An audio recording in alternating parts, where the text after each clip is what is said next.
The thing that I've noticed the most, having been in practice for these number of years and been a trainer, is that often we'll take the path of least resistance, which means if a technique is a little bit on the difficult side, we'll put that to one side because first of all, we're afraid of failure.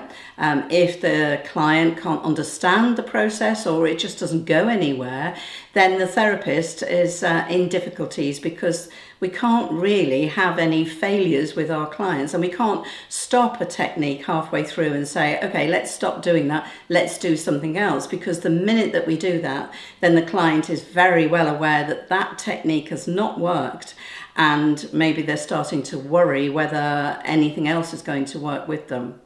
So I suppose when you think about it, that some of the techniques and the NLP techniques, a particular technique by Robert Dilts called neurological levels. So understanding those neurological levels, that everything is connected, and asking those kind of questions. Sometimes it's trained with the client who is getting up and walking through those neurological levels. And I think the therapist has realized at this particular technique that you've got to do a lot of talking. It's more talking from you than it is actually from the client. You're guiding them into places in their mind. And so they need that guidance. And so the therapist needs to have that understanding of NLP language. So when we ask that first question in the neurological levels of environment, we want to know, and the client wants to really understand where in the environment that the problem that they're presenting with, is it a work issue, is it a home life issue, is it both of those? So the client can begin to talk about where this problem in the environment happens to them. And then they're starting to talk about the behavior, what's actually happening to them in that environment and what is their behavior. And then after that, they're talking about their capabilities. And when we talk about capabilities, I suppose to begin with, we'd be thinking that they haven't got the capabilities to get over this particular problem. If they did, then maybe they wouldn't be sitting in our therapy room. So therefore, we're asking them the capabilities, or maybe even the lack of capabilities that they have with this behavior.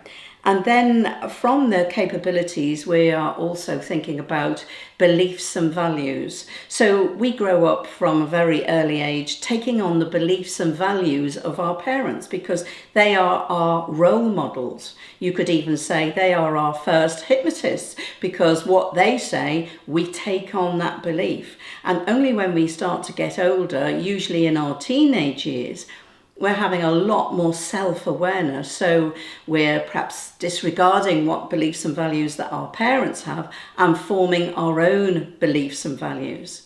And of course, when discussing and talking with our client about beliefs and values, their beliefs and values may be, well, this is the way that I am and I'm probably not going to change. So we're going through that neurological levels to find out, and for us to understand, and also for our clients to understand themselves what their own beliefs and values are. Because when you think about it, we very rarely sit with friends or a friend and talk about our beliefs and values. Obviously, it will come out in our conversation, but we don't sit there and say, these are my values and belief in our society.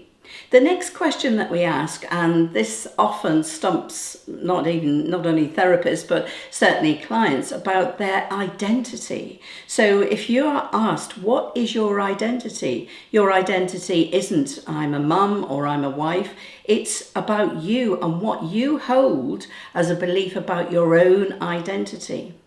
And this usually stumps clients and they have to take some time to think it through. And there's nothing wrong with that. In fact, it's a very good thing for a therapist to sit very quietly and allow that client to process that question of what is their identity.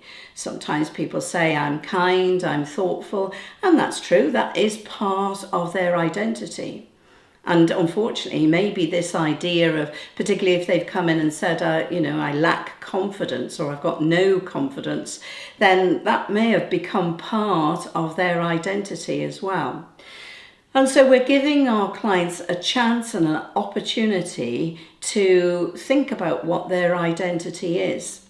And then those neurological levels move on to higher self or spiritual self or meta self. And meta obviously is above and beyond. So it's almost as if they could step out of themselves and become more unconscious as they think about what they've just said.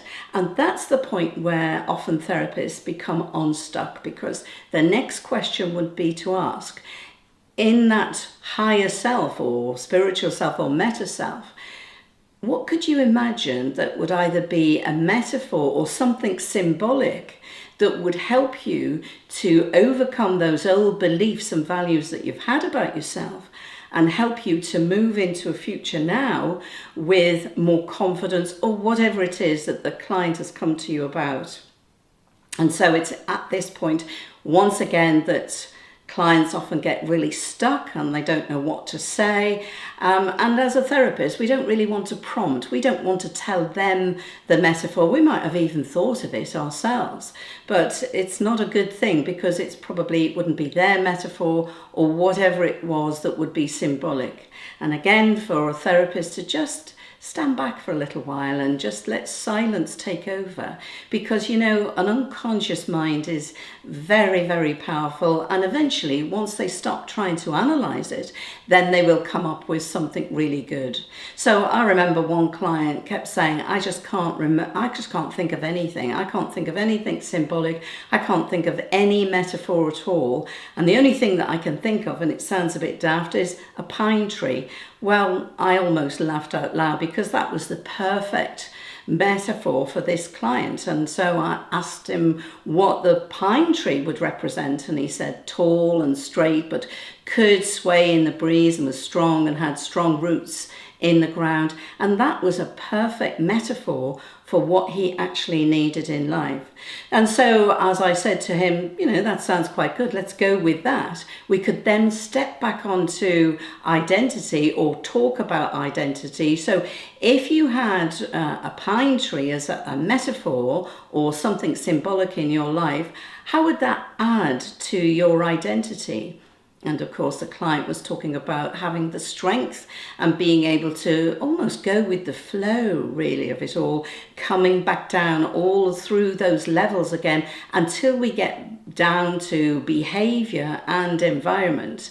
And then the client is more likely to say, well, I think I do have that strength. I never realized it before, but I'm going to use it now. And I'm either going to maybe talk to a boss or talk to the team, or even talk to the family about whatever it was that was concerning them and what they came to you for in the first place. So although that might sound quite perfect, and I don't mean for it to be perfect at all, and it's certainly not, and sometimes it is a difficult technique to use, but it's extremely rewarding for both the therapist and particularly for the client as well. They'll often have some really good light bulb moments, so to speak, and they will come back for the next session saying of all the things that they've changed. So, as a therapist, don't hide away those lovely techniques that you can use that are really helpful for your client.